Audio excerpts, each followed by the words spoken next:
Eh, Selamat sore teman-teman semua, keluarga besar EFC Indonesia. Perkenalkan, nama saya Dr. Sukri Siagian, akrab dipanggil dengan Dr. Kiki.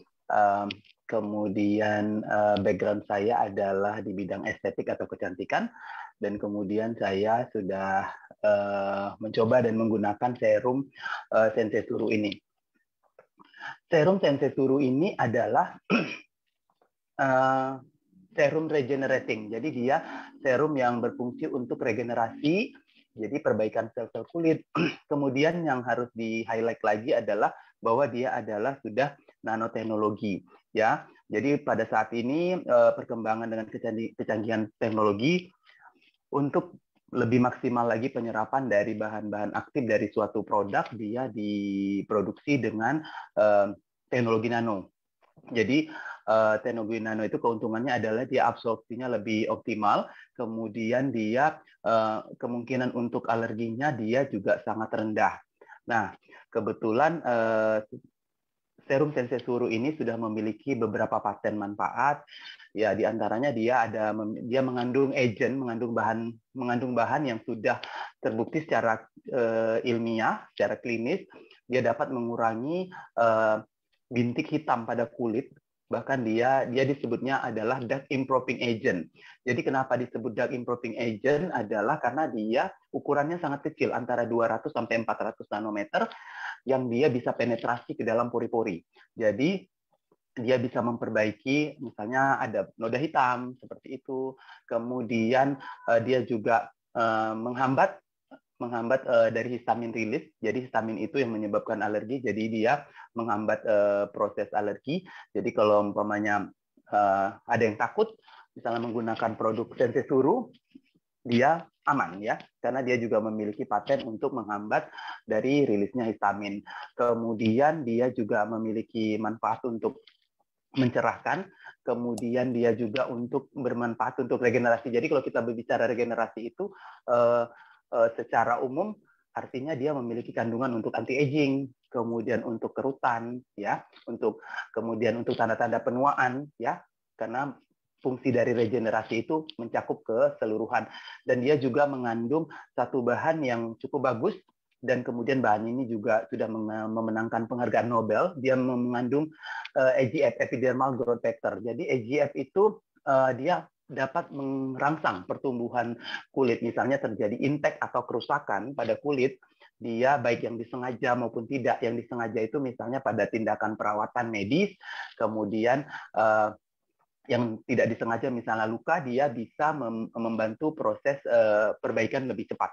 Ya, kemudian dia juga memiliki paten manfaat untuk hair restoration. Ya, dia membantu untuk folikel rambut untuk tumbuh kembali.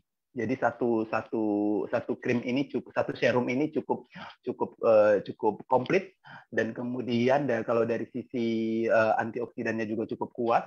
Kemudian dia juga mengandung pelembab yang komplit ya. Jadi kalau di pasaran selama ini pelembab itu terpisah-pisah, kalau di Sensei Suru pelembab itu menjadi satu ya, menjadi satu. Jadi artinya 3 sifat optimal dari satu pelembab yang harus dimiliki oleh satu pelembab, yaitu humectant, kemudian emollient, dan occlusive, itu terkandung di satu produk ini.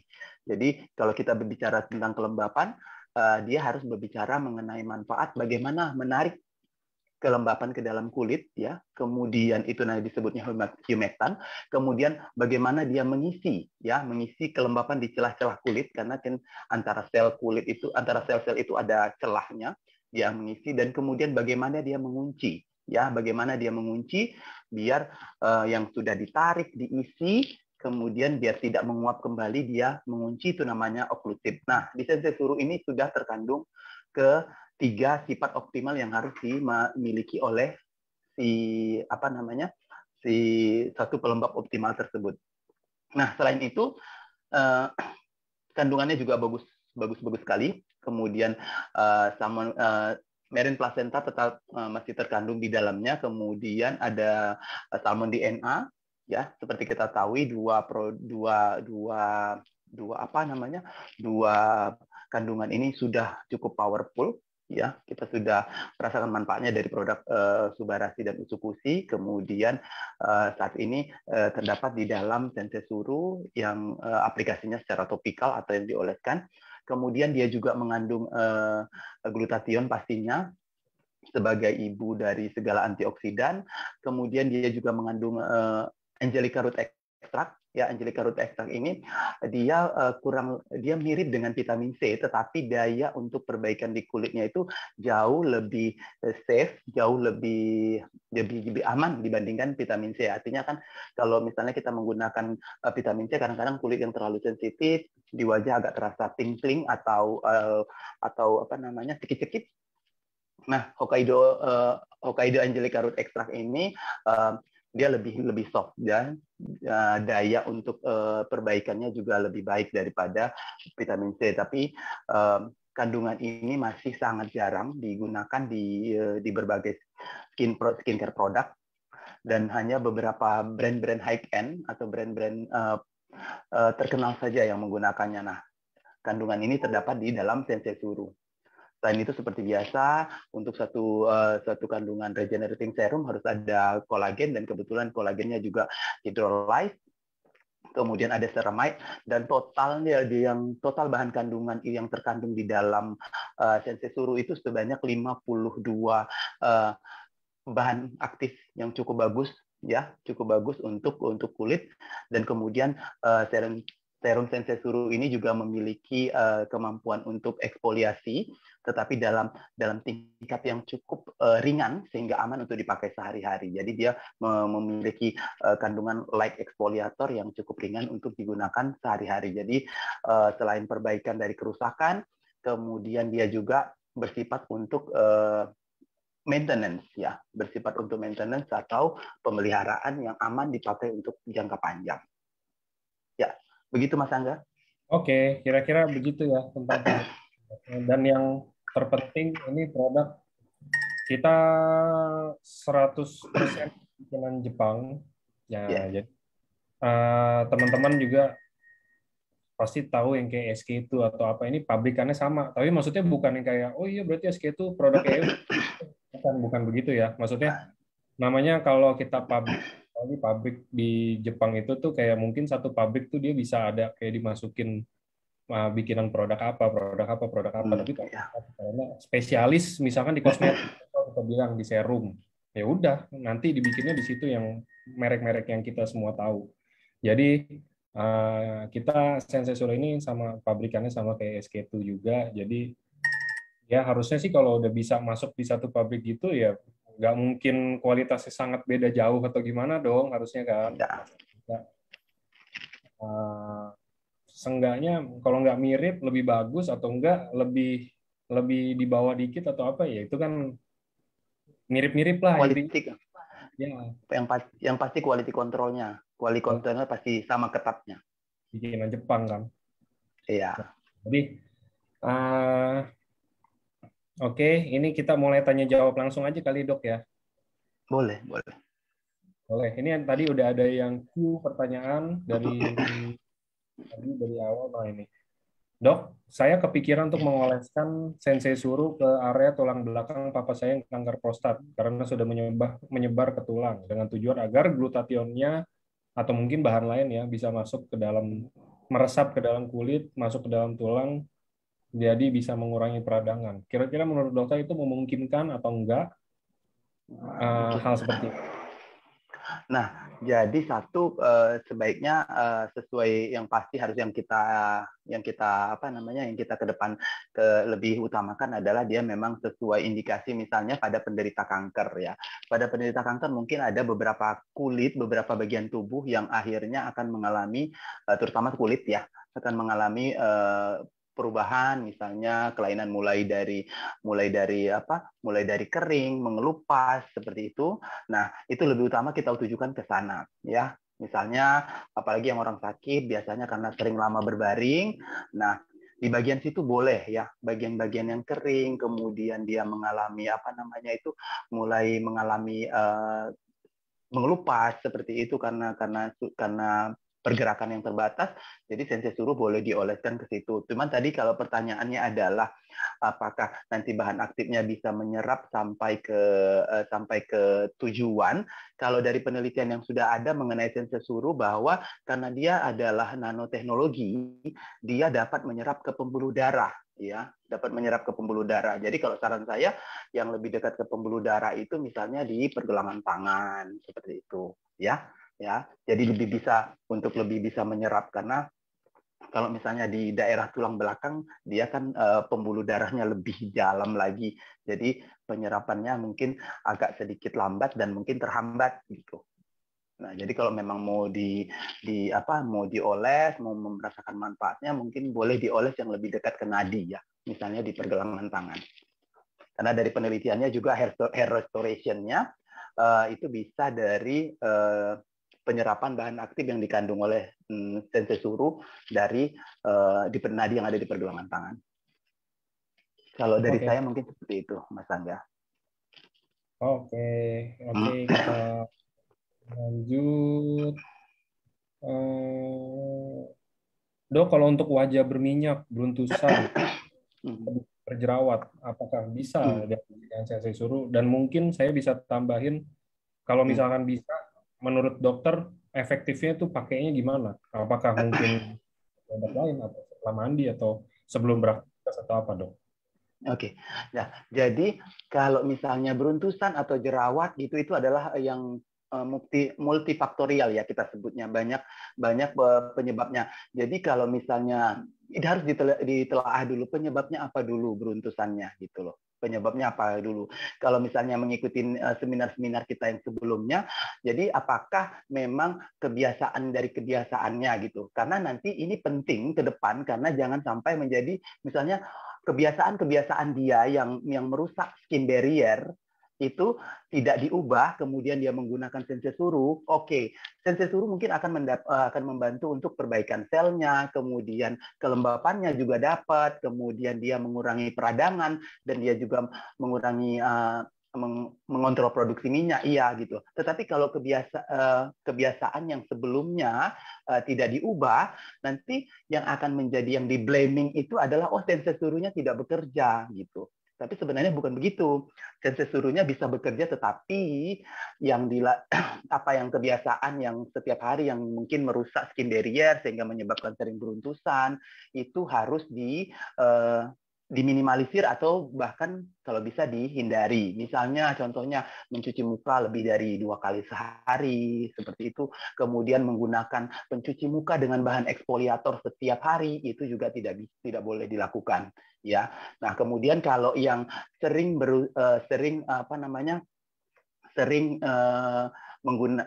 merasa beruntusan itu rata-rata beruntusan ataupun jerawat itu karena misalnya produksi minyaknya berlebih ya. Nah, banyaknya itu dipicu misalnya mungkin karena kebiasaannya. Jadi mohon diperhatikan bahwa kalau wajahnya gampang beruntusan, mohon hindari ya, ini boleh dicatat, hindari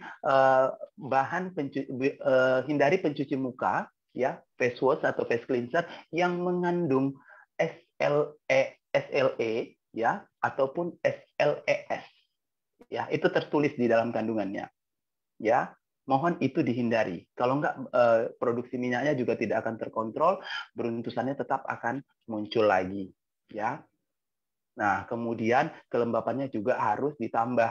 Ya. Nah, kalau memang misalnya selama ini tidak menggunakan toner, harap menggunakan toner dengan bahan yang hydrating ya, hydrating atau hydrating toner yang bersifat lebih soft atau bersifat melembabkan di kulit. Nah, seperti itu. Nah, kecuali misalnya kalau misalnya jerawatnya memang terkait dengan sesuatu kondisi kelainan penyakit yang lain. Misalnya salah satunya adalah pada wanita misalnya kista ya, kista ovarium atau PCOS. Nah, itu juga harus diatasin dulu karena gangguan hormonal pada tubuh juga akan berakibat pada imbalance atau ketidakseimbangan produksi minyak pada wajah. Jadi kalau misalnya pertanyaannya bisa digunakan, bisa ya untuk mengatasi beruntusan, kemudian mengatasi untuk meredakan jerawat. Nah, pada kasus jerawat yang meradang harus diingat bahwa guideline atau pilihan pengobatan pertama itu adalah untuk mematikan kuman penyebab jerawat itu sendiri, ya. Nah, nanti pengobatan jerawat yang secara medis nanti bisa dibarengi dengan penggunaan sensei suru, karena pengobatan jerawat yang meradang terutama secara keseluruhan dia akan bersifat mengeringkan, ya, membuat kulit itu menjadi lebih kering, kemudian lebih gampang lebih sensitif gitu. Nah, nanti di sini sensei suru akan berperan untuk mengembalikan kelembapannya. Jadi treatment untuk aknenya, medical aknenya menjadi lebih nyaman, kemudian dia juga untuk mengurangi peradangannya, gitu. Seperti itu. Ya. Nah, kalau misalnya efektifnya dipakai kapan aja, dia sensei suru adalah serum, dia boleh dipakai pagi dan malam hari. Ya, seperti itu Mas. Oke. Nah, itu kalau dari pertanyaan tadi ditambah ada tai lalat kecil-kecil. Tai lalat kecil-kecil dan kutil kecil-kecil di wajah dan lain biasanya. Ya, itu sih. Nah, ya, saya juga pakai tai lalat jadi saya harus mulai pakai. Nah, jadi sebenarnya keratosis, ya, yang disebutkan tai lalat itu adalah keratosis, ya, adalah dari penumpukan perubahan sel itu sendiri karena banyak faktor pertambahan usia, kemudian paparan sinar matahari gitu. Nah, kemudian apakah sensei suru bisa membantu? Sebenarnya pilihan utamanya adalah keratosis itu harus diangkat, ya, harus diangkat itu dulu. Tapi karena keratosis ini sendiri pun tetap berkaitan dengan kondisi kelembapan pada kulit, ya. Ya, kondisi kelembapan itu karena kita mungkin sehari-hari terpapar matahari tanpa perlindungan sunblock yang optimal, jadi akhirnya kulit juga mengalami proses penuaan, salah satunya kekeringan. Nah, nanti di situ sensei surunya membantu untuk memperbaiki kelembapannya itu tadi dan untuk mencegah si keratosis tadi untuk muncul lebih banyak lagi. Gitu. Tetapi yang sudah ada, keratosis yang sudah ada sebaiknya adalah dioptimalkan untuk diangkat. Nanti diangkat dengan kauter ataupun laser. Tapi saya mau sharing, saya punya keratosis di sini. Ya, di sini saya punya keratosis nih, nggak kelihatan lagi. Kemudian juga ada di hidung. Nah, itu nggak pernah saya angkat gitu, nggak pernah saya angkat. Cuman kelembapan kulit saya perbaiki, ya, kelembapan kulit saya perbaiki. Kemudian sampai sekarang dia nggak ada, dia menghilang. Tapi saya notisnya saya sudah sadari sebelum dia menjadi lebih besar, saya sudah sadari, oh, muncul keratosis gitu. Tetapi kalau memang dia sudah cukup besar, ya, keratosis itu cukup besar atau skin tag itu cukup besar, sebaiknya diangkat, ya. Nah, nanti boleh dicoba untuk memperbaiki kelembapannya, boleh digunakan sensei suru. Ya. Oke. Seperti itu. Dan itu juga kalau misalkan untuk menyamarkan tai lalat, Dok, maksudnya tai lalatnya bukan tai lalat kecil-kecil ya. Kalau tadi kan kita bilang tai lalat kecil-kecil. Kayak misalkan nih tai lalat contoh, ini kayak saya ada nih di sini. Kira-kira bisa nggak untuk menyamarkan? Oke. Kalau untuk dulu pernah nggak sih? Dulu saya pernah ada dokter siapa gitu, iseng dokter kulit, Dok. Jadi dia bilang katanya kalau orang tai lalat itu nggak bisa disamarkan karena beberapa ada yang udah berakar sampai ke dalamnya. Jadi nggak bisa disamarin. Sebenarnya kan kalau tai lalat itu sendiri, kalau tai lalat itu sendiri kan dia memang salah satunya yang berperan di dalamnya kan dia berwarna, ya. Nah, jadi di situ berperan pasti pigmen melanin ikut menumpuk, ya, ikut menumpuk menjadi lebih gelap, ya, coklat atau malah hitam gitu. Nah, di dalam sensei suru dia punya paten namanya melanin inhibition, ya. Jadi dia bisa menghambat proses pembentukan melanin itu sendiri. Nah, ini adalah sesuatu yang baru. Jadi buat saya juga ini sesuatu yang baru karena dia di dalam bentuk partikel yang nano, ya. Dia nanoteknologi. Ya, bagaimana dia bisa menyerap ke dalam kulit saja. Tadi kita udah bicara bahwa dia punya ada namanya pore darkening agent, ya. Nah, itu satu manfaat dari marine placenta yang sudah terbukti secara ilmiah.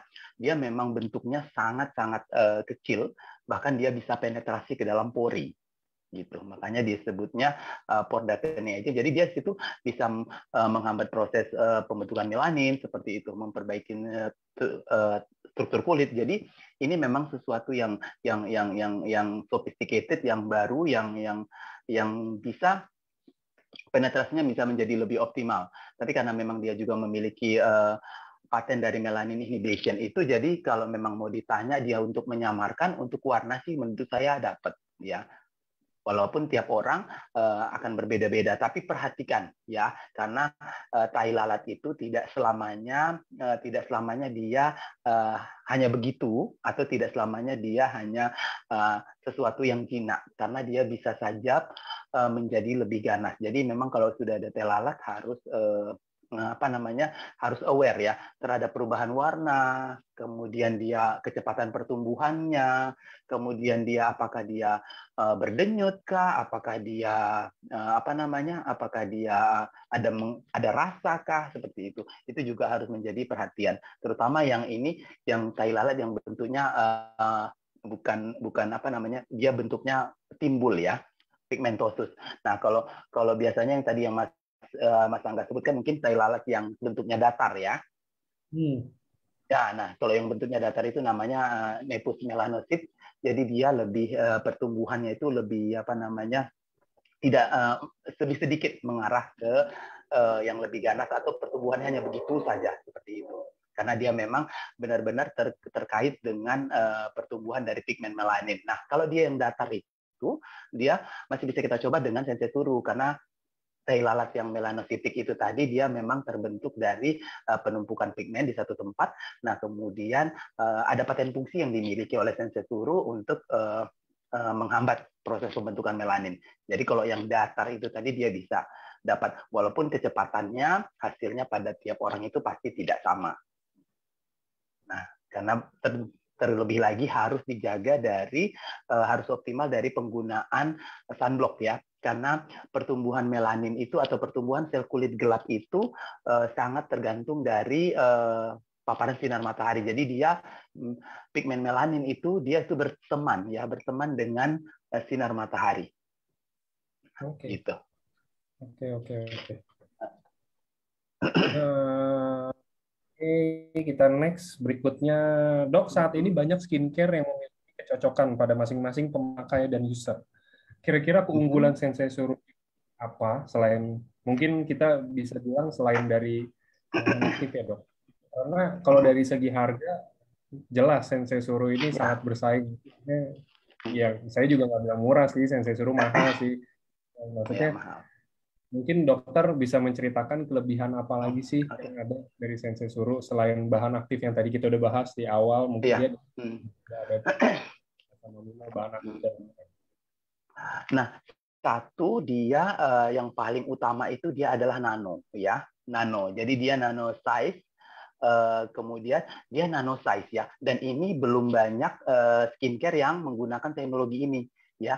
Nano size itu rata-rata high end ya, high end brand menggunakan teknologi nano. Jadi dia penetrasinya lebih optimal, kemudian dia penetrasinya lebih optimal sehingga hasil yang didapatkan bisa lebih maksimal. Itu sih yang pembeda paling utama itu. Kemudian yang kedua adalah bahwa dia di dalam satu serum ini dia mengandung pelembab yang sudah memiliki ketiga sifat optimal yang harus dimiliki oleh suatu pelembab. Ya, jadi kalau misalnya pada kulit yang tidak terlalu kering tanpa tambahan moisturizer pun kelembapannya sudah terkunci gitu. Nah, pada produk-produk yang skincare yang beredar di pasaran lebih banyak itu dipisah ya. Seperti kalau teman-teman mengikuti seminar-seminar kita yang sebelumnya, kita sudah bahas mengenai sifat optimal yang harus dimiliki oleh suatu sifat ideal yang harus dimiliki oleh suatu moisturizer, yaitu harus ada humectant, emollient, dan dia-occlusive. Nah, rata-rata produk-produk skincare yang ada di pasaran itu masih memisahkan ya. Nanti dia misalnya sifat humectantnya didapat dari toner, ya hydrating. Kemudian nanti occlusive-nya mungkin dia dapat dari essence atau dari serum. Nah, kemudian untuk sifat yang oklusif atau menguncinya dia dapatnya dari tambahan moisturizer. Nah, di dalam Sensei Suru dia menggabungkan ketiganya. Dan sepanjang pengalaman saya belum menemukan satu produk yang dia di dalamnya mengandung ketiga sifat ideal suatu moisturizer ini. Jadi memang biasanya dipisah dan harus ditambahkan lagi dengan moisturizer yang lain. Nah, kemudian itu yang kedua tadi. Kemudian yang ketiga tetap memang unggulannya adalah dia bahan baku ya, kandungan. Kandungannya komplit sekali. Jadi kalau memang kita berbicara di dalamnya marine placenta atau salmon oparipeptide, kemudian salmon DNA itu adalah suatu yang baru, breakthrough ya di dunia estetika, dan belum banyak produk-produk yang menggunakan kedua bahan aktif ini. Nah, kalau dulu memang ada yang dalam bentuk peptide, tetapi peptide-nya tidak berasal dari SOP. Secara kita mengetahui salmon oparipeptide itu kandungan asam aminonya lebih tinggi dibandingkan dari produk-produk atau peptide yang lain. Ya, itu yang pertama. Kemudian juga dia mengandung salmon DNA. Saat ini salmon DNA juga sudah banyak terkandung di dalam skincare, terutama skincare yang diresepkan oleh para medis, oleh dokter. Nah, kemudian dalam satu produk ini kandungannya juga sudah cukup komplit. Jadi itu yang membedakan Sensei Suru dari yang lain. Jadi kenapa dia memang harganya memang agak sedikit pricey, karena dari segi teknologinya ya yang digunakan untuk bahan aktifnya semuanya itu hydrolyzed atau terhidrolisa, sehingga penyerapannya lebih optimal. Kemudian dia juga kandungannya itu sangat komplit. Ya, kandungannya sangat komplit, terkandung di dalam satu serum ini. Ya, bahkan untuk eksfoliasi yang ringan saja dia mengandung salah satu jenis AHA, walaupun dalam konsentrasi yang cukup kecil sehingga aman untuk dipakai sehari-hari. Nah, itu ya yang membedakan dari yang lain. Kalau memang mau ditanya mengapa dia memang agak pricey, ya karena kandungannya sekomplit itu ya. Kalau teman-teman perhatikan di kemasan itu panjang sekali, ya, gitu. Oke. Semoga bisa. Ya.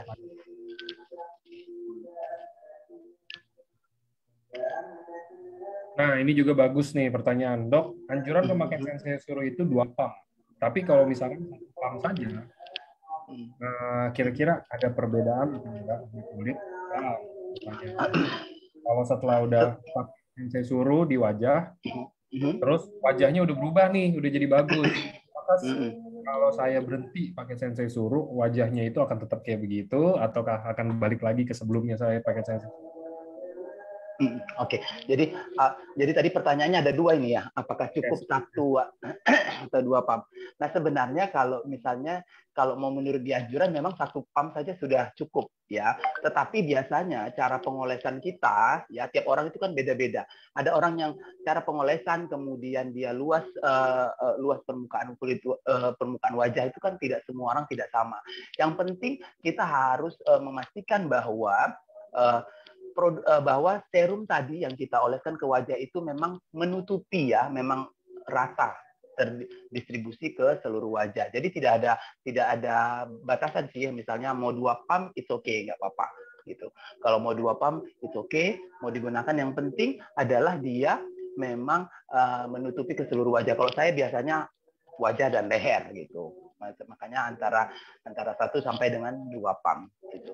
Nah, kemudian yang seringkali menjadi pertanyaan adalah yang tadi seperti dibacakan Mas Angga, apakah setelah tidak menggunakan Sensei Suru kulitnya akan tetap seperti itu atau seperti apa? Oke. Nah, yang berbeda lagi dari Sensei Suru ini adalah dia satu, bahwa dia ada efek regeneration-nya kan. Bahwa dari awal dia memang regenerating, dia memperbaiki. Jadi biasanya saya analogikan seperti ini. Kalau dia sifatnya regenerating ya, bukan regenerasi, bukan dia hanya mengobati. Kalau dia mengobati, misalnya mengobati jerawat di stop ya, kemudian jerawatnya sembuh, kemudian nanti ketemu lagi sama apa namanya bakteri penyebab jerawat itu sendiri, atau stres atau makanan, muncul lagi jerawat, iya bisa jadi. Nah itu dia kalau mengobati. Kalau dia meregenerasi, dia adalah memperbaiki. Contohnya adalah misalnya, oke, dia memperbaiki kerusakan, ini ada tanda-tanda penuaan di kulitnya, ya. Kalau kita bicara tanda-tanda penuaan kemudian diperbaiki, ya, kemudian kita stop, tetapi penuaan kan tidak bisa kita stop, ya. Dengan bertambahnya usia, oke, wajahnya sudah bagus, tahun ini dia nggak pakai lagi, tahun ini dia pakai, tahun depan dia nggak pakai lagi, kan usia bertambah, ya. Nah, proses regenerasi, proses penuaan kan akan terjadi. Nah, misalnya masalahnya muncul lagi yang baru lagi, tetapi bukan yang awal tadi gitu. Nah, karena kalau dia sifatnya meregenerasi, dia memperbaiki apa yang ada saat ini gitu. Misalnya kelembapannya rusak, dia perbaiki. Rata-rata sih yang yang banyak dikeluhkan itu adalah bahwa kulitnya kering, kemudian gampang beruntusan, gampang sensitif karena memang apa namanya skin barrier-nya rusak. Ya, skin barrier-nya dirusak oleh penggunaan krim-krim sebelumnya. Bisa dari penggunaan penggunaan bahan eksfoliator yang terlalu keras digunakan setiap hari, kemudian menggunakan bahan obat ke wajah yang tidak sesuai indikasi, bisa dari situ. Kemudian atau menggunakan bahan-bahan yang sifatnya untuk mempercepat proses penggantian sel kulit mati, tapi tanpa jeda waktu, ya. Nah, contohnya, misalnya kalau teman-teman menggunakan retinol saja, retinol itu ada jeda waktu, ya, tidak digunakan untuk setiap hari. Tapi kalau misalnya itu dulunya digunakan setiap hari sampai akhirnya terjadi kerusakan pada skin barrier-nya, misalnya penggunaan AHA/BHA juga seperti itu. Nah, kemudian muncul kerusakan di skin barrier pelindung terluar kulitnya, kemudian diperbaiki oleh sensesuru, kemudian oleh kandungan terabar sensesuru, kemudian kulitnya mengalami perbaikan. Nah, kemudian teman-teman stop dan kembali lagi pada kebiasaan yang merusak skin barrier, ya tetap aja nanti akan kembali lagi. Gitu. Nah, jadi ada alasan untuk men-stop gitu. Ada alasan misalnya kenapa di-stop, ya. Nanti di situ. Kalau misalnya dia sudah memperoleh hasil yang optimal, oke, dia stop. Kemudian setelahnya dia juga harus memberikan apa namanya kebiasaan sehari-hari yang mempercepat apa namanya melindungi kulit. Misalnya sunblock juga tetap dipakai, kelembapan kulit juga harus diperbaiki seperti itu. Dan kebiasaan-kebiasaan yang dulunya bersifat merusak kulit atau menimbulkan kerusakan pada kulit juga harus dihindari. Ya, seperti itu Mas Angga. Oke. Ya. Nah, kalau misalkan untuk flek wajah itu jelas sensesuru bisa karena kita juga memang ada ya, dan ada uji. Oke. Tapi ini kalau untuk di wajah karena hormon, sama atau beda? Sebenarnya kalau memang mau ditanya proses pembentukan dasarnya pembentukan flek hitam di wajah itu ya tetap karena ada proses kenaikan proses dari pembentukan pigmen sel kulit gelap melanin itu sendiri. Nah, kalau memang mau ditanya dari hormon, biasanya yang terkait hormon itu hanya temporer, misalnya habis melahirkan, menopause gitu, atau pada saat kehamilan gitu, nanti munculnya di situ. Nah, setelah nanti itu dilalui kan dia kadar hormonnya juga menurun, tetapi flek memang sudah ada. Tapi kalau memang mau pertanyaannya adalah sensesuru dapat dipakai, bisa, walaupun memang sepanjang pengalaman saya flek-flek yang disebabkan oleh hormonal itu adalah dia agak lebih membutuhkan waktu ya untuk perbaikan, karena konsentrasi pembentukan melanin yang sudah terbentuk sebelumnya lebih banyak dibandingkan dari misalnya pada hiperpigmentasi biasa atau terbakar matahari seperti itu. Nah, sebenarnya pertanyaannya adalah bisa atau enggak, itu bisa, tetapi yang harus diingat, yang sering kali salah adalah bahwa kita sudah berusaha untuk menekan pertumbuhan pigmen melanin, pertumbuhan pigmen sel kulit gelap ini, tetapi tidak dibarengi dengan perlindungan yang optimal. Ya, penggunaan sunblock itu harus diulang. Ya, walaupun kita ada di dalam ruangan, karena saat ini juga sinar UV bisa menembus kaca dan masuk ke dalam ruangan. Jadi harus diulang. Jadi misalnya kalau pagi sudah dipakai, siang, sore itu harus diulang kembali. Jadi karena dia SPF itu dari sunblock, perlindungannya itu usia perlindungannya ada. Jadi nggak bisa pakai sehari, pagi udah pakai seharian di luar gitu, tidak bisa. Nah, kemudian untuk penambahan sunblock khususnya buat cewek-cewek saat ini, buat wanita itu kan lebih gampang lagi. SPF itu bisa kita peroleh dari misalnya dia cushion dia punya, atau dia punya bedak tabur kah, atau bedak padat, bisa untuk menambah. Tapi kalau misalnya dia tidak menggunakan itu, sunblocknya yang harus memang ditambah. Bilas dengan air sedikit, kemudian keringkan dan tambah. Yang diaplikasikan kembali. Oke, seperti itu Mas Angga. Thank you, Dok.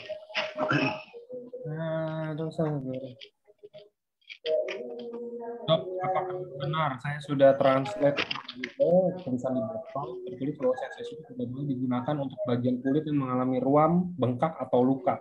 Mungkin lukanya luka. Apakah benar? Boleh diulang Mas Angga? Saya udah pernah translate di Google. Tulisan di botol Sensei Suru itu tertulisnya Sensei Suru tidak boleh digunakan di bagian kulit yang mengalami ruam, bengkak, atau luka. Apakah benar itu? Oke. Nah, bagian wajah ada ruam lalu dikasih Sensei Suru, apakah akan menyebabkan iritasi? Oke. Nah, jadi yang dimaksud di situ adalah gini, kalau dia misalnya satu lukanya luka terbuka, ya, luka terbuka, kemudian ruamnya itu juga masih pada tingkat awal sekali, gitu, kemudian masih tingkat awal itu ya masih kemerahan di situ seperti itu, ya itu memang sebaiknya tidak langsung digunakan, atau lukanya masih basah masih terbuka itu juga sebaiknya tidak digunakan gitu. Nah, tetapi bisa dilakukan skin test juga ya, misalnya kalau pada kulit-kulit tertentu bisa dilakukan skin test dulu, apakah untuk mengetahui kulitnya sensitif atau tidak terhadap salah satu bahan yang terkandung di dalam Sensei Suru, itu bisa dilakukan skin test, misalnya di belakang telinga, ini adalah daerah yang delicate, yang sensitif seperti itu, atau di lipatan siku juga boleh dilakukan. Nah, tetapi kalau memang tadi pertanyaannya adalah bahwa apakah di dalam luka, ya lukanya kalau lukanya terbuka atau ruamnya memang masih baru banget, memang pilihan utamanya adalah tidak penggunaan Sensei Suru, ya atasin dulu lukanya. Ya, atasin dulu lukanya, misalnya penggunaan untuk luka, berikan dulu antibiotiknya untuk mencegah infeksi, kemudian ruamnya yang masih awal banget boleh diberikan kortikosteroid, tetapi harus diingat tidak boleh lebih dari 7 hari. Nah, setelah itu nanti ada perbaikan, kemudian dia meninggalkan untuk proses-proses penyembuhannya mulai kering, kemudian nanti bisa dipakai Sensei Suru. Begitu juga dengan luka ya, lukanya sudah mulai kering, kemudian sudah mulai menuju proses penyembuhan, baru diberikan Sensei Suru. Ya, begitu sih maksudnya. Semoga menjawab ya tadi yang tanya. Sekarang ini mungkin ada yang alergi telur dan ikan. Setelah 1 hari wajah menjadi putih-putih. Bagaimana pengaplikasian Sensei Suru? Mungkin pertanyaannya gimana? Ini saya rangkum aja ya dok ya secara general. Iya. Kalau misalkan Sensei Suru itu apakah bisa digunakan untuk orang yang punya alergi? Jadi misalkan saya alergi debu misalkan, saya alergi debu, saya berurusan putih apa segala macam gitu. Apakah bisa dibantu dengan Sensei Suru? Oke. Nah, reaksi alergi gitu. Oke. Nah, satu Sensei Suru itu salah satu patennya adalah histamine release inhibition. Jadi dia menghambat rilisnya atau pembentukan dari histamin. Nah, histamin itu salah satu yang berperan dalam terbentuknya proses alergi. Nah, jadi kalau mau ditanya apakah bisa dibantu, nanti boleh dicoba, tetapi lakukan dulu skin test ya. Skin test itu misalnya seperti yang saya sebutkan tadi, bisa di pergelangan tangan atau yang dekat di wajah, bisa di belakang kuping, kemudian perhatikan 12 sampai 24 jam kemudian apakah yang terjadi. Nah, kalau memang tidak terjadi reaksi alergi, nanti boleh dipakaikan pada kulit wajah yang yang mengalami gejala alergi itu. Tetapi harus diingat, kalau dia memang alerginya karena makanan, dia tidak hanya akan muncul di wajah. Ya, dia tidak hanya akan muncul di wajah, dia pasti akan muncul di bagian tubuh lainnya, karena dia kan sifatnya sistemik nih, oral, dimakan dan dia masuk ke dalam tubuh. Tetapi kalau hanya misalnya di wajah, bisa jadi bukan yang karena dimakan tadi, tetapi karena apa yang dipakaikan ke wajah, namanya dermatitis kontak. Jadi dermatitis kontak itu segala sesuatu, dia misalnya dia menimbulkan ruam, kemudian dia seperti gatal atau apa, tetapi hanya di wajah. Misalnya contohnya saja kemarin ada pasien yang dia mengalami ruam itu di bagian sini saja, kemudian di salah satu pipi, kemudian di bagian lainnya tidak. Jadi saya sebutkan kalau itu karena apa namanya, karena sensei suruh, pasti sudah ke seluruh wajah gitu. Nah, cuman karena pada satu tempat saya tanyakan lagi riwayatnya apa gitu. Nah, ternyata beliau sebutkan bahwa sebelumnya memang di satu tempat itu memang sering terjadi alergi. Dia sebutkan seperti itu, dan itu memang selalu berulang.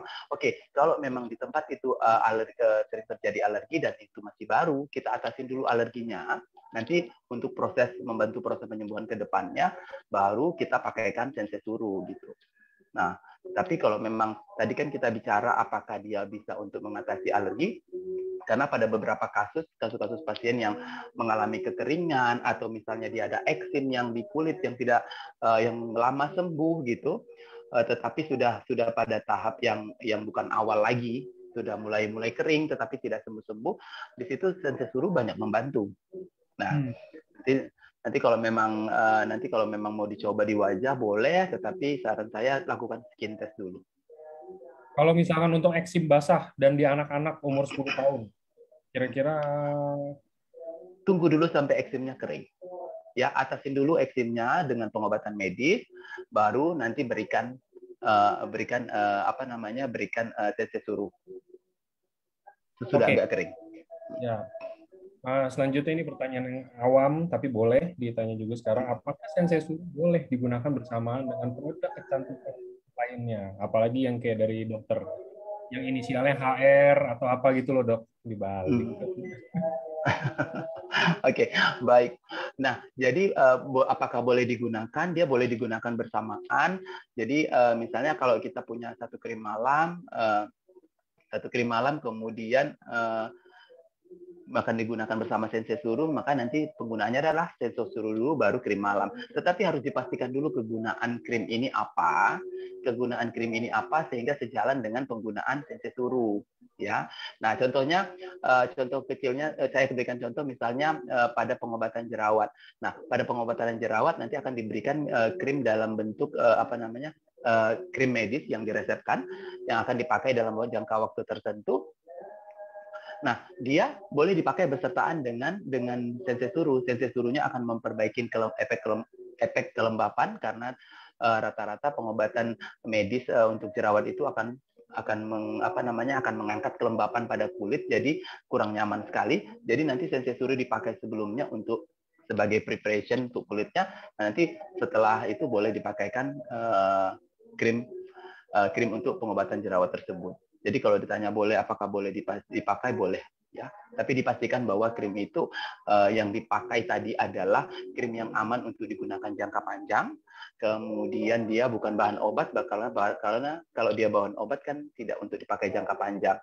Ya, jangan sampai nanti kerja si bahan obat tadi ini yang seharusnya dipakai singkat, lomba-lombaan dengan si sensei suruh. Ya, nanti itu boleh coba diperhatikan. Gitu, Oke, pertanyaan selanjutnya. Dok, apakah cukup hanya dengan micellar water? Apakah harus toner dan cleanser juga, Dok? Oke, micellar water. Jadi micellar water itu ya, jadi nanti teman-teman kalau ada seminar kesehatan ikut lagi, kita biasanya banyak membahas tips-tips di situ. Nah, satu micellar water itu dia tidak secara sempurna bisa mengangkat kedua jenis kotoran yang apa namanya yang bisa larut, karena kan ada yang larut dalam air, ada yang larut dalam minyak ya. Nah, kemudian kalau memang saran saya adalah penggunaannya sebaiknya bukan micellar water sendiri, tapi gunakan double cleansing ya di malam hari, 1 kali sehari saja, pagi malam hari. Step pertama itu adalah menggunakan oil based cleanser ya, cleanser yang berbahan dasar minyak untuk mengangkat kotoran-kotoran dan sisa makeup dan debu yang akan larut di dalam sisa kotoran yang hanya larut di dalam minyak. Kemudian selanjutnya gunakan water based cleanser. Water based cleanser yaitu untuk mengangkat kotoran dan debu yang larut di dalam air. Nah, kemudian seperti itu. Setelah itu nanti gunakan toner ya. Nah, karena kalau micellar water sendiri pun itu harus diangkat lagi dengan air. Kemudian dibilas lagi dengan water based cleanser. Karena apa? Karena di dalam micellar water tadi masih ada masih mengandung zat atau kandungan yang sifatnya dia mengangkat kotoran yang larut di dalam minyak ya. Jadi sehingga setelah itu diaplikasikan ke wajah, sisa oil based cleanser tadi, oil based cleanser agent yang ada di dalam micellar water harus diangkat dengan water based cleanser ini tadi gitu. Nah, jadi kalau memang pertanyaannya cukup atau tidak cukup. Ya. Jadi karena dia micellar water itu bukan toner. Toner ada lagi nanti fungsinya. Ya, berbeda sendiri. Seperti itu. Oke. Tapi kalau saran saya, tadi juga sekalian tadi ada menjawab, saya lihat ada pertanyaan lewat. Spill dong dok apa ininya, rahasianya double cleansing. Lakukan double cleansing secara teratur dan kulit glowing akan Anda miliki. Siap. Ya, 1 kali aja sehari di malam hari. Oke. Kalau pertanyaan bisa mengatasi kantong mata apa? Gimana? Kantong mata, untuk kantong mata apakah sensei suruh bisa ya dok ya? Justru itu uji klinisnya juga itu kan? Iya, salah satu uji klinisnya itu. Nah, jadi gini, kalau kantong mata yang disebut adalah kerutan, seperti saya punya kerutan juga ini, tapi saya lebih parah lagi. Jadi kalau dia cuma kerutan, warna ya hitam gitu, dia bisa. Ya, dia bisa dengan penggunaan sensei suruh. Tapi ada kantung mata, nanti orang menyebutnya kantung mata. Ada kantung mata yang sudah kehilangan lemak. Nah, ini saya ini kehilangan bantalan lemak ya. Saya kehilangan bantalan lemak di bawah kulit. Karena apa? Karena berat badan saya turun, ya, body fat index saya juga turun, kemudian beberapa cadangan bantalan lemak yang ada di wajah dengan pertambahan usia juga ikut turun. Tetapi kalau dia bentuknya sudah bantalan lemak yang turun, dia memang harus dilakukan dengan cara mengisi ya, diisi nanti dengan tindakan medis, dengan PRP boleh, dengan plasma darah kita sendiri boleh, atau misalnya orang yang kantong matanya malah terjadi tumpukan lemak ya, yang menggembung begitu ya. Karena kenapa saya jelaskan ini, karena tiap orang menyebutnya kantung mata gitu, semuanya kantung mata, semua kelainan itu disebutnya kantung mata ya. Jadi biar persepsinya bisa sama dulu persepsinya, bahwa kalau misalnya kantung mata yang disebut adalah penumpukan lemak ya di bawah mata, ada yang menggembung sekali ya, itu memang harus diangkat ya. Tetapi kalau teman-teman bisa lihat nih, saya kan punya kantung mata nih ya, kantung mata kehilangan bantalan lemak di bawah mata saya, dan kemudian tetapi kerutan dan warnanya dapat teratasi dengan sensei suruh gitu. Warnanya kan nggak gelap ya, walaupun saya cekung loh. Saya yang gelap. Waduh. Nah, tapi saya kan nggak gelap. Nah, jadi kalau yang disebut kantung mata tadi kerutan dan warna, dia dapat ya. Dia dapat dengan sensei suruh. Karena uji klinisnya juga salah satunya di situ. Tetapi kalau misalnya teman-teman tiba-tiba kurus banget atau kayak saya mengalami penurunan lemak dalam tubuh dan kemudian bantalan lemak di wajah juga ikut menurun dan pertambahan usia, ini nggak mau memang diisi gitu. Saya belum isi. Nah, kemudian kalau dia memang pada orang tua juga ada itu yang tubuhnya agak gemuk, kemudian dia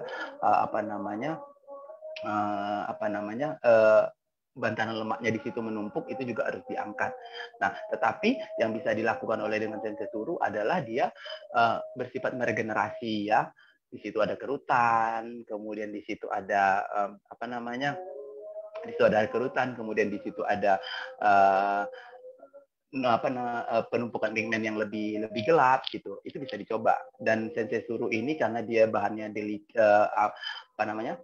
nano, dalam bentuk nano, dan dia juga soft untuk digunakan sampai ke area bawah mata. Boleh gitu. Oke.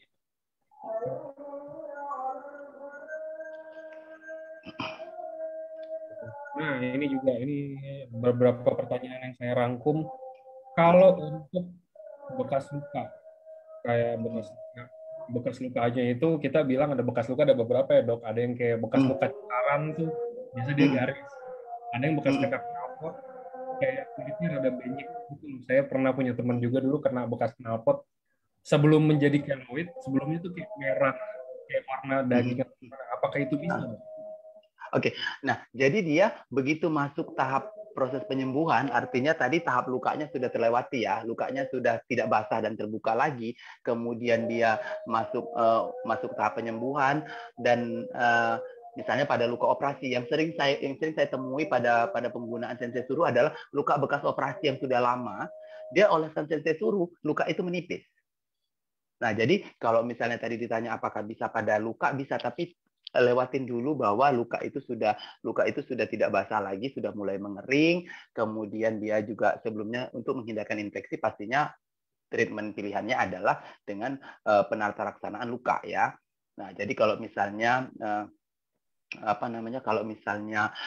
ada luka, memang pilihan utamanya adalah untuk mencegah terjadinya infeksi, sebaiknya atasin dulu atau lakukan dulu perawatan terhadap lukanya. Nanti menjelang sudah sembuh boleh ya, gitu. Oke.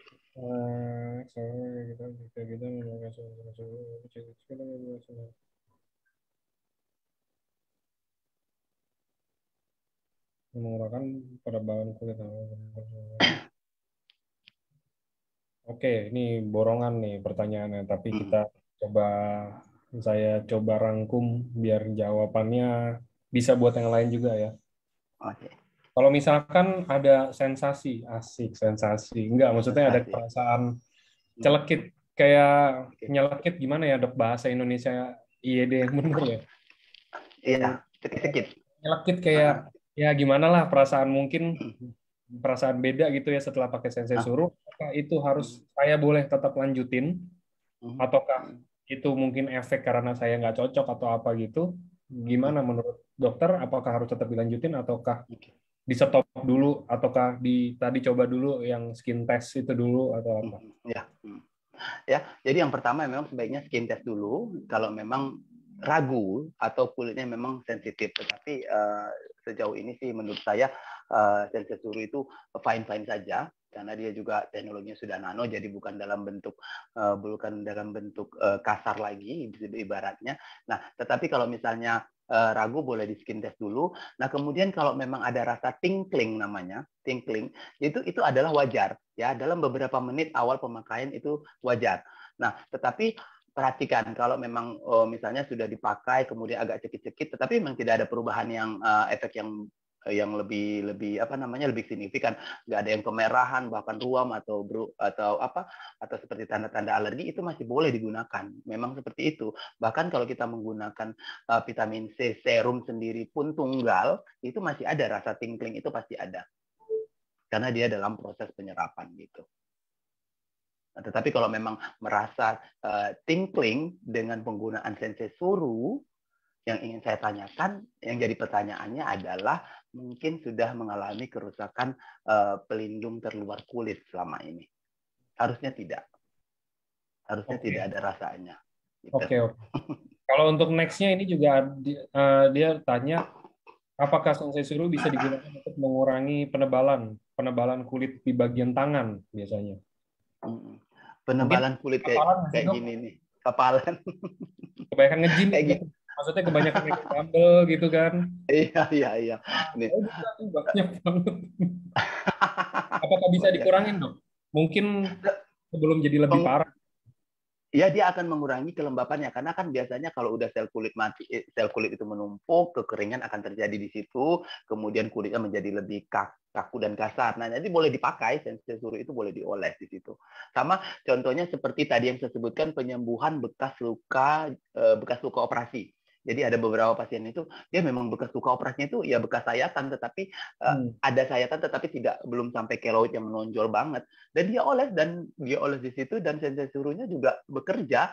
Nah, kalau bisa teman-teman lihat di bawah mata saya ini sudah tidak ada lagi. Di sini dulu ada bekas operasi, ya, karena dulu ada tai lalat di bawah mata saya dan saya takut dia mengganggu ke mata, akhirnya dioperasi. Ini tidak ada bekasnya lagi. Nah, di sini dulu ada bekas garis, bekas jahitan, tidak ada lagi. Oke. Tapi saya nggak notice itu di awal-awal penggunaan, nggak, sudah kesini baru saya notice bekasnya kemana ya gitu. Jadi sehingga saya nggak punya fotonya. Cuman saya tahu di situ dulu ada bekas operasi tai lalat. Gitu.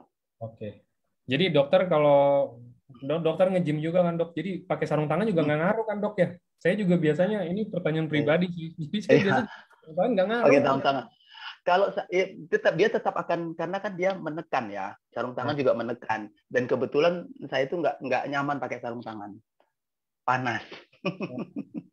Saya juga pakai waktu itu sempat berapa bulan pakai nggak ngaruh juga, sama kapalan-kapalan juga masih pakai deh. Jadi kalau saya itu pun praktek, jadi misalnya praktek itu lama, jadi misalnya pegang pasien itu langsung saya buka, begitu selesai itu langsung saya buka, nggak nyaman. Okay. Gitu, nggak apa-apa lah. Tandanya itu kan tanda-tanda perjuangan. Antara perjuangan atau enggak antara ibu rumah tangga sih. Ya kan? Gitu ya. Ya, tapi kalau misalnya dia mau cewek-cewek mau halus tangannya, mau gunakan sensei suruh boleh, karena sensei suruh itu di dalamnya ada eksfoliator ringan, ya. Eksfoliator ringan dulu kita udah pernah bahas, salah satunya tetap ada kandungan AHA-nya dalam konsentrasi yang lebih kecil karena dia berada di urutan paling bawah dari urutan kandungan keseluruhan bahan baku bahan ingredient yang terdapat di sensei suruh. Jadi artinya dia konsentrasinya cukup kecil dan dia cukup aman untuk digunakan sehari-hari. Ya, jadi dia ada eksfoliator ringan. Jadi kalau mau ditanya bisa ngatasin kapalan, kita coba. Gitu. Oke, itu juga tuh untuk ibu-ibu rumah tangga tuh yang tangannya mungkin kayak kasar atau apa gitu karena ngerjain ini kan apa tugas rumah tangga. Karena kalau di siku aja dia bisa loh. Halus ya? Untuk bikin siku juga bisa dok, sensei suruh. Bisa nggak? Kalau yang misalkan kan biasa di siku ini kadang-kadang ada kulit kering. Jadi saya sudah kebiasaan tuh kalau ngoles serum, apapun dulu yang sebelum saya pakai, jadi setelah ngoles ke sini, kan ada di tangan tuh. Ya. Saya tuh suka begini. Begini. Okay. Dan dia tuh halus banget. Yes. Ya, gitu. Jadi bisa untuk seluruh jenis kulit yang ada, maksudnya kulit luar ya. Iya, jadi kalau misalnya kan itu kan ada sisa di tangan, tuh saya biasanya nggak lap gitu. Saya biasanya pakai kan gini gitu. Apa? Sayang. Kenapa? Iya, biasanya dipakai di sini atau nggak saya langsung begini ke tangan gitu. Itu oke, apalagi kalau malam hari kan mau tidur. Gitu. Yeah. Okay. Dan saya baru notice tuh lama-lama gini. Yes. Biasa tapi harus ya. Atau apa tuh gitu kan. Jadi kena meja harusnya jadi kering biasanya. Iya, dikering. Tetapi jangan lupa teman-teman harus barengi ya. Ini saya jarang-jarang begitu favoritnya dengan satu produk. Teman-teman harus konsumsi Suba Utsu juga. Trust me, it works. Ya. Okay. Karena tadi saya keluar makan, ketemu teman yang udah lama makan, dia bilang, "Gila lu, perawatan apa?" gitu. Saya bilang nggak ada gitu. Akhirnya sempat saya cerita, kemudian dia kenapa enggak, dia cuma bilang ada rupa ada harga. Kira ada rupa ada harga, dia bilang gitu. Oke, nggak apa-apa, lu tahu nomor gue, one day lu coba tanya-tanya silakan gitu. Kirain tapi bagus sih, mau makan join kan tiba-tiba teman-teman cobain ya, apalagi yang banyak mengalami permasalahan kulit seperti eksim yang nggak sembuh-sembuh gitu.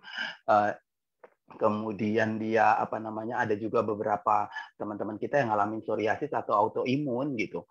Nanti dari luar perbaikan kelembapannya oke, kita bantu dengan sensei turu, tetapi dari efek sistemik karena dia adalah efeknya sistemik, jadi tetap dibantu dengan Suba dan Utsu. Teman-teman harus coba gitu. Gitu Mas Angga. Oke, oke. Oke, ini kita dari tadi ngebahas mungkin ada sedikit tentang regenerasi sel dan lain-lain untuk orang yang mungkin belum lansia. Ini kalau untuk lansia kira-kira sensei suru apakah masih efektif, Dok? Efektif, ya, efektif. Jadi efektif itu saya banyak melihat pasien-pasien yang menggunakan sensei suru itu kulitnya yang selama ini kan pada apa namanya, pada orang tua itu kan yang lebih apa, yang lebih berpengaruh itu kan proses penuaan itu sendiri. Kulitnya mulai kendur, kemudian kering, itu kan tanda-tanda penuaan. Nah, kemudian dan serum sensei suru ini masih cukup aman untuk dipakai usia geriatri atau yang sudah lanjut usia karena dia dalam bentuk nanoteknologi. Jadi penyerapannya itu ibaratnya slow release, kemudian dia soft. Jadi dia kalau memang mau ditanya apakah memang masih berpengaruh, dia ngaruh. Terutama nanti dia di awal-awal penggunaan dia akan memperbaiki kelembapan. Ya, kelembapannya akan terkoreksi dengan baik, kemudian nanti juga kerutan-kerutan akan terkoreksi, tapi harus diperhatikan ya, seperti yang sebelumnya pernah saya ceritakan bahwa kerutan itu semuanya nanti sebutnya kerutan, tapi ada yang sudah menjadi fold ya, fold itu lipatan ya, jadi misalnya pada garis senyum dia yang dangkal, misalnya kalau misalnya dia dangkal itu masih termasuk kerutan ya, ada namanya dynamic and static wrinkle. Jadi kalau dynamic wrinkle tuh kayak gini nih. Nah, ya, ini dynamic wrinkle, begitu saya tidak berekspresi lagi, dia akan menghilang. Ya, dia akan menghilang. Itu namanya dynamic wrinkle. Nah, kemudian ada namanya static wrinkle. Nah, static wrinkle itu walaupun dia nggak berekspresi, kerutan itu sudah ada di situ tetap. Tetapi itu bukan kerutan, itu sudah masuk namanya fold atau lipatan.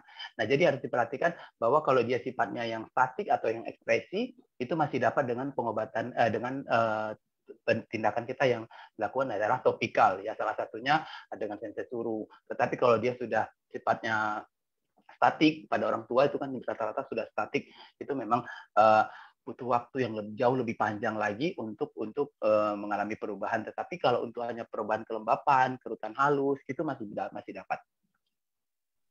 Gitu.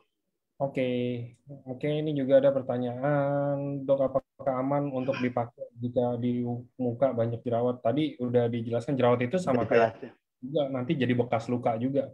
Jerawatnya kalau bisa gini deh, pertanyaannya mungkin jerawat itu kalau bisa dipas pakai sensei suruhnya itu apakah jerawat basah boleh ataukah harus jerawat kering? Oke. Nah, jadi saya sudah menemukan kalau tentang mengenai jerawat, kalau jerawat itu kan rata-rata gini. Kalau early stage atau jerawat-jerawat di awal, ya jerawat-jerawat di awal itu oke.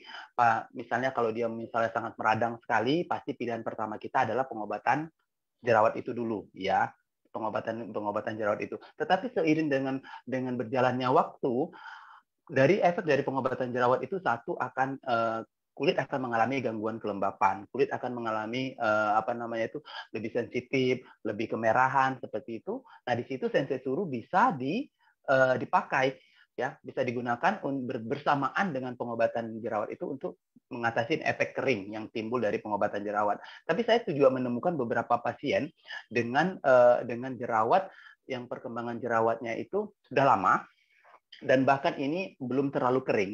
Sudah lama tetapi diobatin jerawat, tetapi mungkin saat itu pengobatannya tidak tuntas atau malah pengobatannya kurang tepat. Misalnya menggunakan bahan obat atau bahan yang sifatnya meredakan radang tetapi digunakan jangka panjang. Nah, salah satunya kortikosteroid. Ya, dia meredakan, sebenarnya dia untuk radang sih, meredakan radang, cuman digunakan untuk jangka panjang. Akhirnya apa yang terjadi? Terjadi rebound fenomen namanya. Rebound fenomen itu apa? Bahwa karena tadi si bahan obat ini seharusnya tidak dipakai jangka panjang, tetapi dibuat jangka panjang, dia akan mengubah sifat biologis daripada sel kulit itu sendiri. Udah nggak tahu lagi sel kulitnya untuk self healing, ya, menyembuhkan dirinya sendiri, meregulasi dirinya sendiri, itu nggak tahu lagi. Jadi sembuh, balik lagi, dipakein sembuh, kemudian dia masuk ke efek withdrawal, namanya withdrawal topical steroid. Jadi begitu di topical steroidnya di stop, dia malah muncul jerawat lagi. Tetapi begitu diberikan, terkadang malah dia tidak reda. Nah, ini artinya apa? Misuse kan. Kalau saya sebutnya, kalau misalnya obat-obat yang dikonsumsi secara diminum itu biasanya kita sebutnya drug abuse ya. Nah, kalau di sini yang di topikal ini adalah misuse ya, digunakan kurang tepat sesuai dengan indikasi. Nah, saya menemukan beberapa pasien yang sebelumnya kasusnya seperti ini, tetapi kemudian akhirnya dia menggunakan sensei suru tunggal, akhirnya apa? Akhirnya perbaikan jerawatnya lebih bagus. Jerawat cepat kering, kemudian bekasnya cepat menghilang. Nah, ini kalau dari sini kita dapat kesimpulan bahwa tadi ini adalah karena dia sudah melewati fase misuse tadi sebelumnya, yang penggunaan obat-obat topikal yang kurang tepat, tidak sesuai dengan indikasi, akhirnya merusak skin barrier. Nah, kemudian dia masuk di sini, dia menggunakan menggunakan sensei suru, akhirnya terjadi perubahan yang signifikan. Di sini sensei suru memang sudah bisa dipastikan bahwa terjadi kerusakan skin barrier yang akhirnya menyebabkan jerawatnya tidak sembuh-sembuh, ya. Bukan karena jerawat itu sendiri lagi, karena sudah kerusakan skin barrier, produksi minyaknya menjadi tidak terkontrol, kemudian turnover sel-nya juga sudah tidak berjalan sebagaimana mestinya. Akhirnya sensei suruh datang memperbaiki ini semua dan jerawatnya sembuh. Nah, jadi bisa diperhatikan teman-teman. Jadi kalau memang teman-teman nanti di rumah, perhatikan bahwa kondisi jerawatnya itu seperti apa dulu, ya. Tapi kalau misalnya seperti yang saya sebutkan tadi, misalnya dua-dua coba segalanya malah bolak-balik jerawatnya sembuh, tidak ada salahnya untuk mencoba sensei suru. Jadi nanti efek mengurangi radang, memperbaiki kelembapannya, dan memperbaiki produksi minyaknya dia masih dapat. Nah, itu. Atau mau digunakan berbarengan dengan pengobatan jerawat juga boleh. Begitu, Mas Angga. Oke.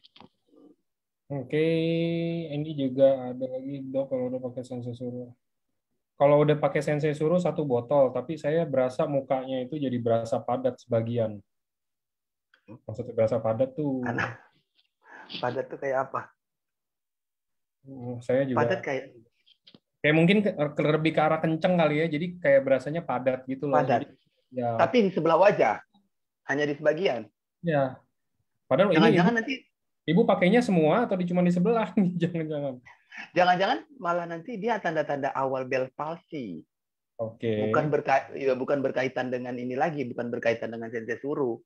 Jadi Oke. Bell palsy itu yang orang tiba-tiba wajahnya sebelah kerusakan saraf, kerusakan kaku banget itu, kaku banget. Bahkan Bell palsy itu banyak penyebabnya ya. Bahkan kita agak sedikit melenceng, tapi ini tidak berkaitan dengan sensei suru. Bell palsy itu malah ada orang yang driver supir truk yang kerjaannya nyetir mulu, kan sebelah kiri wajahnya, Oh iya. sebelah kanan wajahnya sering kena angin, kemudian akhirnya terjadi kerusakan saraf yang akhirnya kaku sebelah wajahnya. Jadi ngerasa keras kan.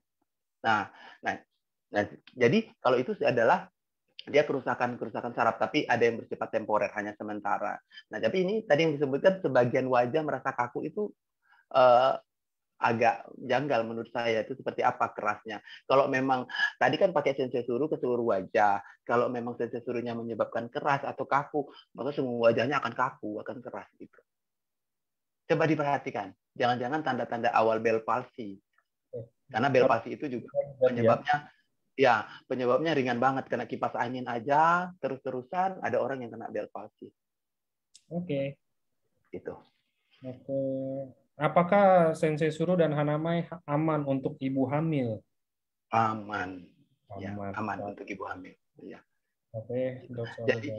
Jadi sekedar informasi ke teman-teman, cara menentukan bahwa aman atau tidaknya suatu bahan untuk ibu hamil atau menyusui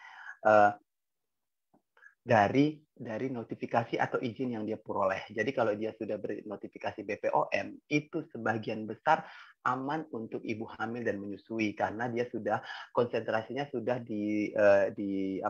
disesuaikan untuk tidak sampai melewati tawar darah plasenta ataupun tawar darah kelenjar mama. Biasanya seperti itu. Nah, walaupun sekarang dengan perkembangan teknologi, beberapa konsentrasi dari bahan-bahan aktif itu di pasaran ada yang memang melebihi dari yang dulu-dulunya sebelumnya, tetapi jadi masih ada pembatasan terhadap ibu hamil dan menyusui. Ya, seperti itu. Tetapi kalau sensei suru dan Hanamai aman untuk ibu hamil dan menyusui. Oke. Oke, ini ada contoh kasus, Dok. Suami saya ada eksim di bagian siku tangan dan kaki udah lebih dari 6 tahun. Biasanya akan hilang kalau udah di treatment obat yang langsung disuntik ke bagian kulit yang eksim. Sekarang udah 4 hari pakai sensei suru, udah mulai berkurang semuanya sedikit demi sedikit. Yes. Pakainya cuma 1 kali. Apakah biar lebih cepat lagi kalau saya tambahin jadi 2 kali, apakah akan jadi lebih cepat? Ataukah sama aja? Boleh. Jadi kalau misalnya kan dia, kalau misalnya selama ini dipakai 1 kali, kemudian dia sudah merasakan ada perubahan yang signifikan bahwa tidak muncul iritasi atau seperti apa di kulitnya, boleh dipakai. Jadi pakainya pagi dan malam hari. Boleh. Oke. Tuh, salah satu contohnya. Ini yang tadi, yang padat itu katanya, maksudnya kulit mukanya lebih keras dan kencang kayak bengkak. Itu kayaknya. Tapi sebelah kan Bu Mina Ningrum nih yang tanya. Kalau sebelah tetap harus dicek sih ya Dok. Iya, takutnya ada kelainan yang lain. Karena kalau memang karena sensei suru, padatnya misalnya keseluruhan wajah. Nah, misalnya kalau misalnya dia contohnya alerginya akan seluruh wajah karena kan sensei surunya dioles ke seluruh wajah gitu. Gitu. Coba Ibu mungkin bisa mendatangi dokter yang terdekat untuk dicek. Takutnya ada kelainan yang lain. Dok, apakah sensei suru bisa membantu perbaikan kulit pada penderita vitiligo? Nah, jadi vitiligo itu salah satu kasus yang sampai sekarang juga pengobatannya juga agak memerlukan waktu butuh yang panjang, tapi saya ketemu satu kasus karena ini kenapa saya bicara, misalnya saya bicara SOP, saya bicara UTSU, karena dia kandungannya sama ya. Salah satu kandungannya itu adalah salmon ovaripeptide dan itu terkandung di dalam sensei suru. Nah, ada satu pasien vitiligo dengan perbaikan yang cukup signifikan sekali dengan konsumsi waktu itu belum ada sensei suru ya. Waktu itu masih SOP 100. Nah, perbaikannya bagus. Nah, tapi kemudian pada kandungan SOP 100 itu kan salah satunya salmon ovaripeptide juga. Nah, itu terkandung di dalam sensei suru. Nanti boleh dicoba untuk kasus vitiligo, tetapi sebaiknya dilakukan skin test dulu atau gunakan di bagian kecil. Misalnya kelainan itu ada di sini, gunakan di sebagian kecil aja dulu, ya.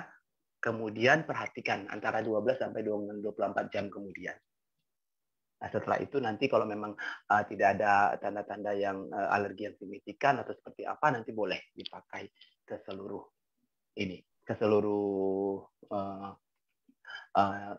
area yang mengalami kelainan. Dan kemudian saran saya tambahkan konsumsi SOP. Gitu. Oke, berarti kalau untuk beberapa pertanyaan kan tadi udah ini nanti mungkin bisa di itu ya, teman-teman bisa dilihat di ulangannya tadi tentang keloid, tentang bekas jerawat, bekas luka, apa semua tadi kita udah bahas, udah ada pertanyaan yang kayak begitu. Jadi nanti teman-teman bisa langsung cek di Facebook-nya Life Science, nanti ada kok rekaman acara ini ya. Oke, mantap banget toxic.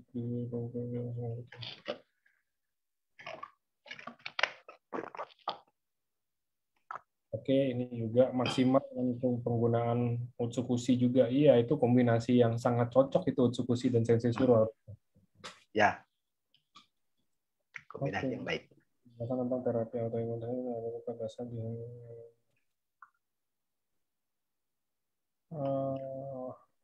Oke, gini deh dok, ini mungkin pertanyaan penutup ya. Jadi karena habis ini kan kita mau ada briefing nanti, dokter Kiki juga pasti nggak keluar. Tetap ikut dong dok, dalam aja ya. Iya. Ya. Ini ada pertanyaan juga, dok. Ini lebih ke arah medical sih dok, bukan untuk yang kulit yang kayak gimana banget, tapi ada urusannya sama kulit. Kalau misalkan untuk terapi, sabar bentar. Pertanyaan ini hilang tadi saya ada baca.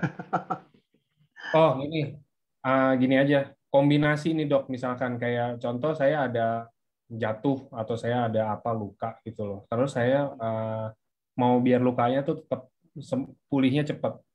harus dibarengin dengan subarasi dan utsukushi. Kalau dari dokter Kiki, misalkan luka, dari luka itu pemakaian sensei suruhnya berapa kali sehari, terus mungkin boleh juga kalau dokter Kiki bisa membantu, takaran ada subarasinya atau utsukushinya itu menurut dokter Kiki efektifnya berapa? Biar lukanya cepat sembuh. Oh, lukanya cepat sembuh. Nah, paling misalnya kalau memang lukanya terbuka dan kemudian dia pengguna pertama, saya tetap lakukan tetap lakukan adaptasi seperti yang dulu pernah disampaikan oleh Dokter Wijaya, bahwa minimal 3 hari di awal itu saya akan cobakan satu saset utsukushi, satu saset subarasi, ya, itu yang pertama. Nah, kemudian toleransi terhadap tubuhnya, terutama pencernaan ini juga baik-baik saja, maka akan saya tingkatkan minimal 2 saset masing-masing per hari. Dan saya rata-rata pasien-pasien yang mengalami pasien saya itu yang menggunakan subarasi dan utsukushi itu rata-rata adalah penderita diabetes dengan luka yang sudah cukup lebar, ya. Nah, itu mulai dari penggunaannya itu mulai dari minimal 2 saset per hari. 2 saset subarasi, 2 saset utsukushi. Nah, kemudian ada juga saya pasien yang dia kanker stadium 4 dan kemudian sudah mengalami beberapa kebocoran, dia sudah kankernya sudah mulai pecah gitu, dan kemudian sudah mulai pengangkatan. Itu selama 2-4 minggu dalam masa itu kita sampai minimal per hari itu 4 saset subarasi, 4 saset utsukushi, dan dia sembuhnya cepat. Apalagi kalau misalnya dia habis operasi. Kayak kemarin dia melakukan biopsi yang cukup luas, dia akan konsumsi subarasi 4 saset dan utsukushi 4 saset. Gitu. Tapi kalau misalnya cuma lukanya ringan, mulai dari 1 sampai dengan 2 saset itu oke. Oke. Gitu. Oke, kalau untuk stretch mark, Dok. Ini ada yang tanya. Dari gemuk ke kurus, Dokter Kiki juga kayaknya pernah kan, Dok? Maksudnya ada stretch mark. Iya. Apakah bisa dibantu dengan sensei suruh? Kalau misalnya kayak kita dari gemuk banget ke kurus biasa, tapi gemuk ke kurus bukan stretch mark sih, lebih ke arah ngondo ya kulitnya ya, Dok ya. Iya, ngondo ya. Kalau dari kurus ke gemuk kita bilang. Oke, jadi karena dia tadi punya epidermal growth factor, ya, dia memiliki epidermal growth factor, jadi dia akan memperbaiki, artinya dia bisa memperbaiki atau meregenerasi sel pada epidermis. Karena sebenarnya kalau stretch mark itu yang kita lihat yang menjadi masalah itu sebenarnya kan tampilan luarnya kok menjadi tidak estetis gitu ya. Nah, terlihat bekas. Nanti kalau dengan sensei suruh, manfaat itu bisa kita dapat dari AGF yang ada terkandung di dalamnya. Cobain. Jadi nanti mulai dia akan memperbaiki tampilan luar dari stretch mark itu sendiri. Oke. Jadi menjadi lebih halus, menjadi lebih tone warnanya menjadi lebih sama, lebih padu. Gitu. Oke, kayaknya itu pertanyaannya udah semua. Thank you buat Dokter Kiki, Dok. Waktunya. Ya, sama-sama. Sama-sama, Mas Angga. Buat teman-teman untuk acara Q&A hari ini. Jadi kayak menurut saya sih lebih efektif kayak begini ya kan. Kayak kita tanya juga. Jadi nggak slidey banget gimana. Itu jadi teman-teman juga banyak pertanyaan kan dari tadi kan semua kita hari ini khusus untuk Q&A. Mungkin untuk pertanyaan-pertanyaan yang beberapa saya nggak jawab itu bukan nggak dijawab, itu pasti udah dijawab sebelumnya atau enggak mungkin menurut saya kurang pas aja kalau ditanyakan hari ini, kayak misalkan tanya, oh kalau saya diabetes konsumsi subarasi berapa? Ya. Nanti ada waktunya tersendiri. Ya, jadi mungkin saya sudah berusaha semaksimal ya kayak di rumah sakit ya dokter. Saya sudah berusaha. Gitu. Jadi teman-teman juga jangan lupa jangan keluar dulu kalau yang mau ikut ke GWK Borobudur, karena habis ini kita ada briefing juga, nanti ada Niko juga bantuin untuk teman-teman yang mau tahu semua hal tentang Borobudur. Teman-teman tenang aja, teman-teman maksudnya nggak usah takut kayak ke saya nih, banyak yang ngomong, Pak Angga saya takut nih kayak begini nih Omikron. Logikanya ya nggak tahu sih kalau saya, maksudnya logikanya kalau misalkan kita acara kayak GWK kemarin juga, kita kan acaranya kan Dokter Kiki hadir juga kan GWK yang kemarin. Enggak, GWK enggak. Iya, enggak Dokter Kiki enggak, saya lupa ngomong. Jadi kayak kemarin GWK itu juga kan itu lagi dalam masa pandemi, lagi COVID juga, apalagi pas kita balik dari GWK justru kayak malah parah banget Jakarta kan. Tapi kita di GWK juga enggak yang kayak gimana, kayak oh iya, peserta GWK setengahnya tumbang kena COVID. Nggak begitu juga kan, karena di sana juga CASE, kita di sana protokol juga, ada samsatnya juga. Mungkin beberapa teman-teman juga yang punya pengalaman di sana juga tahu pasti. Kayak saya juga ngeliat beberapa orang, itu kan sistemnya gala dinner juga ya. Jadi duduk buka masker sedikit, ada yang mau nge-vape, misalkan kayak ada yang duduk mau diomelin, disamperin sama samsat sama ininya, diomelin juga, disamperin disuruh pakai lagi maskernya, nggak boleh dibuka. Itu kan artinya sangat-sangat ketat. Jadi biar aman juga untuk semua kan. Jadi teman-teman nggak usah takut yang gimana banget, karena kita di sana pasti sangat-sangat ketat, dan tempatnya itu kayak menurut saya sih bakal lebih luas dari GWK sih. Jadi lebih luas, jelas lebih open space lagi dibandingin GWK, dan lebih aman pastinya. Oke, kalau gitu sekali lagi thank you Dokter Kiki dan teman-teman Sama-sama Mas Anja. menemani saya di hari Sabtu ini. Jadi teman-teman mungkin itu aja. Selamat sore semuanya. Kalau yang mau stay nggak apa-apa, saya cuma stopin di live Facebook aja. Ini room tetap akan ada. Nanti teman-teman kalau yang mau tahu lebih lanjut tentang Borobudur, briefingnya bisa nanti mau masuk lagi boleh, nggak keluar juga boleh. Ini saya setelin video. Terima kasih semuanya. Selamat sore.